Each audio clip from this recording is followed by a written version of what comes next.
GST में inverted duty structure के refund provisions में कुछ ऐसी कमियां हैं जिसकी वजह से टैक्स पेयर्स को हो रहा है बहुत ही ज़्यादा नुकसान। वो नुकसान क्या है और वो कमी क्या है जिसकी वजह से ये नुकसान हो रहा है, बताऊंगा मैं इस वीडियो में। और साथ ही मैं आपको बताऊंगा कि इसका उपाय, इसका सॉल्यूशन क्या है।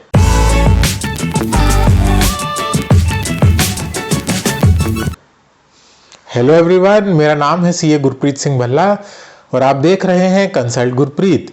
अगर अभी तक आपने मेरा चैनल सब्सक्राइब नहीं किया है तो please consider subscribing my channel और बेल आइकन दबाना ना भूलें ताकि आप कोई भी इम्पोर्टेंट वीडियो मिस ना करें।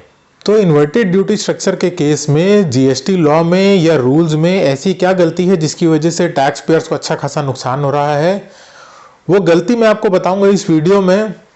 और उसके लिए मैं आपको दिखाऊंगा सेक्शंस में, आप खुद देख सकते हैं कि कहां पर गलती है, क्या प्रॉब्लम है जिसकी वजह से टैक्स पेयर्स को नुकसान होता है, रूल्स में क्या कमी है जिसकी वजह से टैक्स पेयर्स को नुकसान होता है। और सबसे बड़ी बात यह है इस वीडियो की कि मैं सेक्शंस आपको पढ़वाऊंगा, लेकिन ये मेरी गारंटी है कि आप 1 मिनट भी इस वीडियो में बोर नहीं होंगे। तो चलिए शुरू करते हैं। तो सबसे पहले बात करते हैं कि इन्वर्टेड ड्यूटी स्ट्रक्चर के केस में जो रिफंड मिलता है वो रिफंड किस सेक्शन में मिलता है। तो section 54(3) read with rule 89 of CGST rules. हम ये दो चीज़ों को जब एक साथ पढ़ते हैं तो हमें इन्वर्टेड ड्यूटी स्ट्रक्चर के केस में रिफंड कब और कैसे लेना है ये पता चलता है। तो सबसे पहले सेक्शन 54(3) को देख लेते हैं। सेक्शन 54(3) यहां पर यह कहता है, subject to the provisions of sub section 10 A registered person may claim refund of any unutilised input tax credit. ये जो हाईलाइटेड पोर्शन है दोस्तों, इस पर थोड़ा ध्यान दीजिएगा, इन टर्म्स को ध्यान रखिएगा। ए registered person may claim refund of any unutilised input tax credit. जो भी रजिस्टर्ड पर्सन है वो रिफंड क्लेम कर सकता है किस चीज का, of any unutilised input tax credit. तो किसी भी अनयूटिलाइज इनपुट टैक्स क्रेडिट का रिफंड क्लेम किया जा सकता है सेक्शन 54(3) में, provided that no refund of unutilise input tax credit shall be allowed in case other than. तो मतलब इन दो केसेस में रिफंड अलाउ होगा और किसी भी केस में रिफंड अलाउ नहीं होगा। तो पहला केस है जीरो रेटेड सप्लाईज, इसको अभी छोड़ देते हैं। दूसरा केस है where the credit has accumulated on account of rate of tax on inputs being higher than rate of tax on output। तो अगर आपका इनपुट्स पर जो रेट ऑफ टैक्स है वो ज्यादा है किससे, rate of tax on output से। आपका आउटपुट कम रेट पर टैक्सेबल है और आपके जो इनपुट्स हैं वो ज्यादा रेट पर अगर टैक्सेबल है तो उस केस में आपको रिफंड ग्रांट हो जाएगा।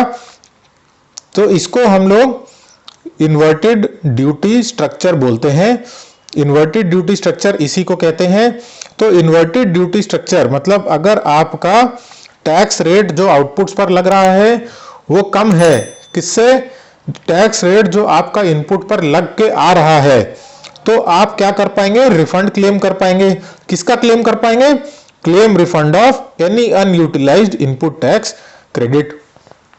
तो ये सेक्शन में समझता हूं कि अपने आप में बहुत साफ है कि अगर आप इन दो कैटेगरीज में फॉल करते हैं तो आपको रिफंड मिल जाएगा। किस चीज का रिफंड मिल जाएगा, any unutilised input tax credit. कोई भी अगर अनयूटिलाइज्ड इनपुट टैक्स क्रेडिट आपके पास है तो उसका रिफंड आप ले सकते हैं। एक चीज इसमें समझ नहीं आई सर, इसमें टर्म्स यूज किए हैं इनपुट टैक्स क्रेडिट, यहां पर टर्म्स यूज किए हैं इनपुट्स, सर इनका मतलब क्या होता है। तो आइए एक बार इसका मतलब समझ लेते हैं। इनपुट टैक्स क्रेडिट का क्या मतलब है। इनपुट टैक्स क्रेडिट का मतलब है सेक्शन 2 सब सेक्शन 63 में बताया गया, input tax credit means credit of input tax. बहुत सिंपल डेफिनेशन है, इन्होंने सीधा बोल दिया कि credit of input tax. Input tax credit का मतलब क्रेडिट ऑफ इनपुट टैक्स। तो फिर इनपुट टैक्स क्या है, 262 में इनपुट टैक्स की डेफिनेशन दी गई, इसको ध्यान से समझ लीजिए।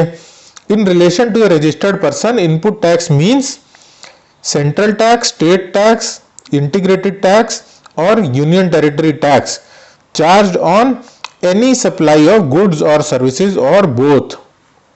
ये जो रेड में है इसको बिल्कुल ध्यान से देखिए, समझिए और याद रखिए। सप्लाई ऑफ गुड्स और सर्विसेज और बोथ, तो ये तो हुए दो वर्ड्स, इनपुट टैक्स क्रेडिट और इनपुट टैक्स। सेक्शन 54 अभी हम लोगों ने ऊपर पढ़ा। सेक्शन 54 ने बोला कि अगर आप इस कैटेगरी में फॉल करते हैं तो आपको इनपुट टैक्स क्रेडिट, अगर अनयूटिलाइज्ड है, अनयूटिलाइज्ड इनपुट टैक्स क्रेडिट का रिफंड मिल जाएगा। इनपुट टैक्स क्रेडिट हम लोगों ने समझा कि सप्लाई ऑफ गुड्स और सर्विसेज और बोथ, कोई भी ऐसा टैक्स जो हम गुड्स या सर्विसेज पर दे के आए हैं। तो मतलब इनपुट टैक्स क्रेडिट में जो जीएसटी लॉ है, जो सीजीएसटी एक्ट है, वो क्लियरली बोलता है कि हमें गुड्स और सर्विसेज दोनों का ही इनपुट टैक्स क्रेडिट मिलता है। और अगर अनयूटिलाइज्ड रह जाता है दो केसेस में, ये दो केसेस में, तो हमें उसका रिफंड भी मिल जाएगा। तो ये बात मैं समझता हूं कि आप लोगों को क्लियर हुई होगी। अब बात ये करते हैं कि रूल 89, रूल 89 क्या कहता है? रूल 89 प्रिस्क्राइब करता है कि रिफंड आपको कितना और कैसे मिलेगा। तो रूल 89 एक बारी देख लेते हैं। तो ये है रूल 89। सब रूल 5 ऑफ सीजीएसटी रूल्स ये कहता है, in case of refund on account of inverted duty structure, refund of input tax credit shall be granted as per the following formula. देखिए यहां पर भी ये वर्ड यूज कर रहा है, input tax credit, refund of input tax credit. Input tax credit हमें याद है अच्छे से, अभी हमने देखा कि उसमें गुड्स और सर्विसेज दोनों ही आते हैं। तो फॉर्मूला देख लेते हैं। फॉर्मूले में इसने लिखा कि turnover of inverted rated supply of goods and services multiplied by net ITC divided by adjusted total turnover. जो ये निकल के आएगा इसमें से हम माइनस कर देंगे tax payable on such inverted rated supply of goods and services. ये फॉर्मूला थोड़ा सा कॉम्प्लेक्स है, लेकिन इसको मैं अभी डिस्कस नहीं कर रहा हूं। हम डिस्कस करेंगे सिर्फ इस पार्ट को, क्योंकि अगर मैं ये फॉर्मूला डिस्कस करूंगा तो वीडियो बहुत लंबी हो जाएगी। मैं फोकस्ड रहना चाहता हूं इस प्रॉब्लम के ऊपर। तो यहां पर नेट आईटीसी क्या है? सर नेट आईटीसी लिख दिया गया। नेट आईटीसी से हम क्या समझें? उसके नीचे एक्सप्लेनेशन भी दी। Net ITC shall mean input tax credit availed on inputs. तो आपको यहां पर जो फिगर भरनी है नेट आईटीसी में, वो क्या भरनी है? Input tax credit availed on inputs. आपको सिर्फ इनपुट्स पे जो आपने आईटीसी क्लेम करा है वही भरना है। यहां पर आपको इनपुट सर्विसेज की फिगर भरने की परमिशन यहां पर नहीं दी गई। इस फॉर्मूले में आप इनपुट सर्विसेज की जो आईटीसी है उसको नहीं ले सकते। इनपुट्स भी देख लेते हैं एक बारी। इनपुट्स का मतलब है any goods other than capital goods. तो ये तो बहुत सिंपल है। तो अब प्रॉब्लम आप अगर समझे हो, मैं बताता हूं आपको। प्रॉब्लम ये है कि जो सीजीएसटी एक्ट है, सेक्शन 54 है, हमने अभी पढ़ा। सेक्शन 54 कहता है any unutilise input tax credit का आप आईटीसी ले सकते हैं अगर आप ये दो कंडीशंस फुलफिल करते हैं। मतलब सीजीएसटी एक्ट हमें कहीं भी ये नहीं कहता कि आप इनपुट सर्विसेज पर रिफंड नहीं लेंगे। उसने हमें क्लियरली परमिट कर दिया यहां पर कि आप रिफंड ले सकते हैं इनपुट सर्विसेज का और इनपुट्स दोनों का। और रूल्स हमें कह रहे हैं कि आप जब यहां पर भरेंगे, इस फॉर्मूले में कैलकुलेशन करेंगे, तो आप यहां इनपुट सर्विसेज का रिफंड नहीं ले सकते। तो यह है सबसे बड़ी प्रॉब्लम जिसकी मैं बात कर रहा था कि एक्ट कुछ और बात कह रहा है। एक्ट जो है एक वाइडर परमिशन दे रहा है रिफंड के लिए, और रूल्स कह रहे हैं कि नहीं, हम तो इनपुट सर्विसेज का रिफंड नहीं देंगे, हम तो सिर्फ इनपुट्स का जो आईटीसी है उसी का रिफंड देंगे। तो ये जो बात है इसको हम समझ लेते हैं कि ये गलत क्यों है। ये गलत इसलिए है क्योंकि एक्ट हमेशा बड़ा होता है और एक्ट के अंडर में आते हैं रूल्स।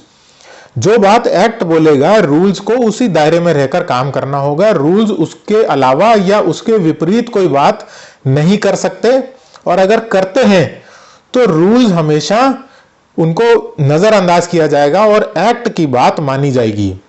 तो ये बात गलत है, जिसकी वजह से इनपुट सर्विसेज का रिफंड टैक्स पेयर्स को नहीं मिल रहा, जो भी इन्वर्टेड ड्यूटी स्ट्रक्चर में कवर होते हैं। तो दिस इज द डिसएडवांटेज। सबसे पहली बात, इस बात को सपोर्ट करने के लिए, ये कोई आज का मैटर नहीं है, ये पिछले 2 साल से इसके ऊपर लिटिगेशंस चल रहे हैं। बहुत सारे एसएससीज हैं, बहुत सारे टैक्स पेयर्स हैं जो इस बात से परेशान हैं। तो इसी बात को लेकर एक गुजरात हाईकोर्ट का डिसीजन भी है जो मैं आपको पढ़वाता हूं। तो गुजरात हाईकोर्ट ने बहुत ही समझदारी का डिसीजन यहां पर दिया है, बहुत ही अच्छा डिसीजन मैं कहूंगा यहां पर दिया है, जो टैक्स पेयर्स के लिए आने वाले समय में बहुत बेनिफिशियल होने वाला है। वो डिसीजन क्या कहता है कि Gujarat high court widened the scope of meaning of net ITC given in explanation to rule number 89(5). Net ITC हम लोगों ने अभी पढ़ा था, तो नेट आईटीसी के स्कोप को उसने वाइडन कर दिया है। And held refund on account of inverted duty structure is not restricted to inputs only. तो वही बात आ गई, क्योंकि सीजीएसटी एक्ट इनपुट सर्विसेज को भी इंक्लूड कर रहा है रिफंड के लिए, तो यहां पर रूल्स उसको रिस्ट्रिक्ट नहीं कर सकते। It includes input services. Accordingly, definition of net ITC provided in explanation has been expanded and it shall mean input tax credit availed on inputs and input services. तो कोर्ट ने, Gujarat high court ने बोला है कि इस definition को expand करके पढ़ा जाए एंड नेट आईटीसी की जो एक्सप्लेनेशन है उसको, नेट आईटीसी को इनपुट्स एंड इनपुट सर्विसेज दोनों ही माना जाएगा। साथ ही में उन्होंने बोला restrictions provided in rule 89 is beyond the scope of section 54। जो मैं बात आपको पहले बोल रहा था कि सेक्शन ज्यादा इंपॉर्टेंट है, सेक्शन में जो बात लिखी गई है रूल्स उसके विरुद्ध या उसके विपरीत नहीं जा सकते हैं। तो रूल्स उसके सेक्शन 54 के बियॉन्ड जाके कोई काम नहीं कर सकते। तो इसलिए section 54(3) provides refund of input tax credit which has been defined under section 263। मैंने आपको ये भी पढ़वाया, which includes credit of input tax, and input tax as defined in section 262 means tax paid on goods and services। दोनों ही इसमें included होंगे। तो ये एक बहुत ही वैल्यूएबल डिसीजन है फॉर टैक्स पेयर्स, जिससे टैक्स पेयर्स का बहुत फायदा होने वाला है। तो आगे से इस बात को ध्यान रखें, और ये बहुत ही हेल्पफुल है, बहुत ही ज़्यादा हेल्पफुल है आपके लिए। और अगर आप पर नहीं अप्लाई होता इन्वर्टेड ड्यूटी स्ट्रक्चर, तो ऐसे लोग जिन पर इन्वर्टेड ड्यूटी स्ट्रक्चर अप्लाई होता है, तो ये वीडियो ज़्यादा से ज़्यादा लोगों के साथ शेयर करिए, क्योंकि एक बहुत अच्छा खासा अमाउंट होता है इनपुट सर्विसेज का किसी भी बिजनेस में। और स्पेशली जो आजकल के बिजनेसेस हैं, जैसे ई कॉमर्स बिजनेसेस हो गए या मॉडर्न बिजनेसेस जो डिजिटल बिजनेस हैं, उनमें बहुत बड़ा अमाउंट होता है, बहुत बड़ा अमाउंट होता है इनपुट सर्विसेज का।